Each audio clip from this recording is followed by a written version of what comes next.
清明时节的南台湾，阳光依旧毒辣的不讲道理。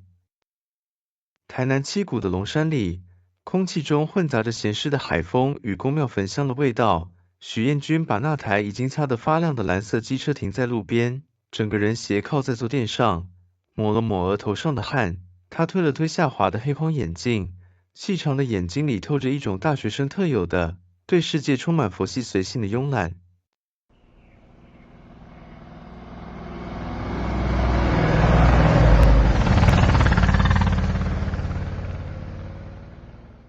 他拿起手机，拨通了家里的电话。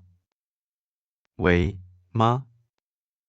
是我啦，彦君。他看着不远处隆起的土丘与几块看似随意堆叠，却隐隐透着古意的石块。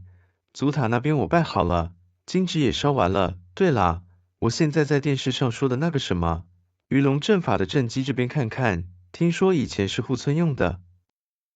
我看就几块大石头嘛。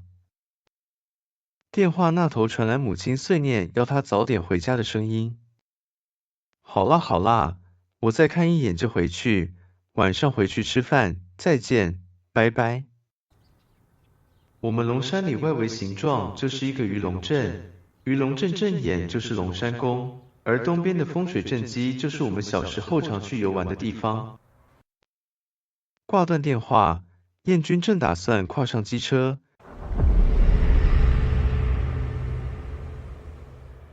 视线却被正机旁的一抹异动吸引。在那棵半枯的老榕树下，一只体型夸张、壳甲泛着青黑光泽的巨大螃蟹，正大喇喇地趴在一颗拳头大小的黑色石头上。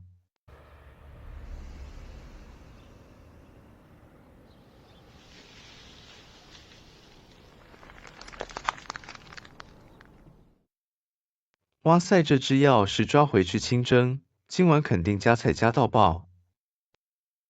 身为一个温和的大学生，这大概是他人生中少数燃起掠夺本能的时刻。彦君蹑手蹑脚地靠近，屏住呼吸，右手迅速探出，试图精准地按住蟹壳。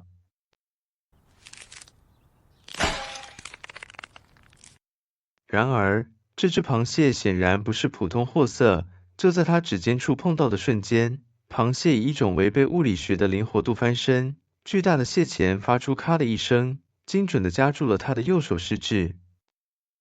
痛痛痛痛，靠，要断了！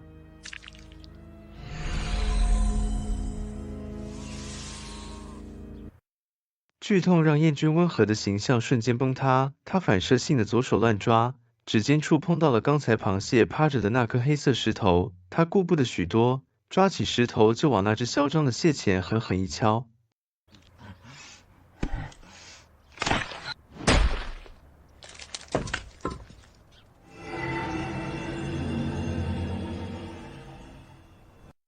砰！一声闷响，那颗看起来不起眼的黑石竟然异常沉重，蟹钳应声松开，整只大螃蟹被震得晕头转向。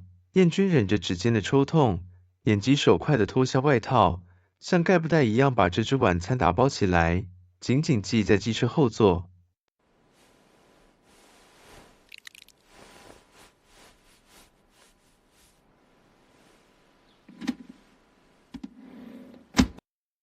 嘿嘿，这下赚到了！他甩了甩红肿的手指，转头想把那颗立功的黑石头捡起来端详，却发现草地上空空如也。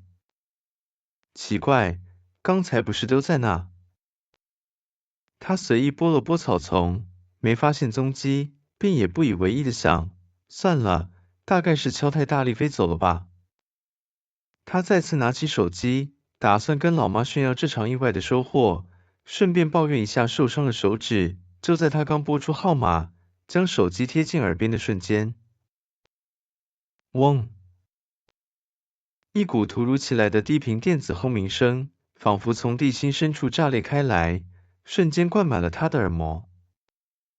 紧接着，原本昏黄的夕阳余晖被一股冰冷的冷色调蓝光强行切断，那道蓝光从他背后的树影中爆发，将他的影子拉得极长，整条产业道路被染成了一种令人心悸的幽蓝。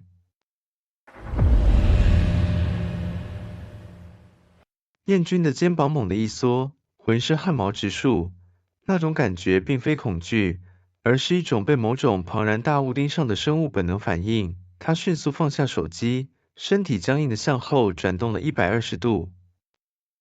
在那里，刚才消失的那颗黑色石头，竟然悬浮在半空中。它通体散发着刺眼的蓝色电光，像是有生命一般在空中微微颤动。还没等燕君那随性的大脑理解眼前的超自然现象，黑石猛地加速，化作一道蓝色流星，伴随着刺耳的轰鸣，直接撞进了他的后背。呜！没有想象中的冲击力，也没有撕心裂肺的剧痛。那一瞬间，低频的鸣响戛然而止，蓝光消散，夕阳那温暖且带点颓废的橘色光芒重新夺回了地盘。风吹过老榕树的沙沙声再次清晰，远处甚至还能听到几声邻家狗吠。一切都还原了。三小，燕君愣在原地，伸手摸了摸自己的后背，衣服完好无损，背脊也没多出一块肉，除了心跳有点快，身体轻盈的不可思议。他摘下眼镜擦了擦，重新戴上，四周依旧是那片熟悉的有点荒凉的凄古风景。幻觉吧？血糖太低吗？他低头看了看后座外套里还在挣扎的巨大螃蟹，还是赶快回去好了，台南的太阳真的会晒到让人发疯。他跨上蓝色机车，发动引擎，排气管喷出一阵轰鸣，随着机车转入通往省道的方向，他心中唯一的念头是，这只螃蟹今晚到底要蒜泥还是清蒸？他并不知道，随着他扭动油门离开，那座所谓的鱼龙镇基，其中的一块古老基石竟微微裂开了一道细缝，仿佛某种沉睡已久的存在，已经随着他的离去而被悄然带走。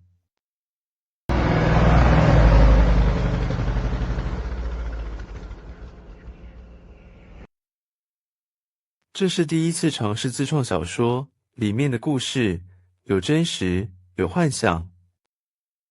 我不知道怎么发布，所以打算把它做成动漫。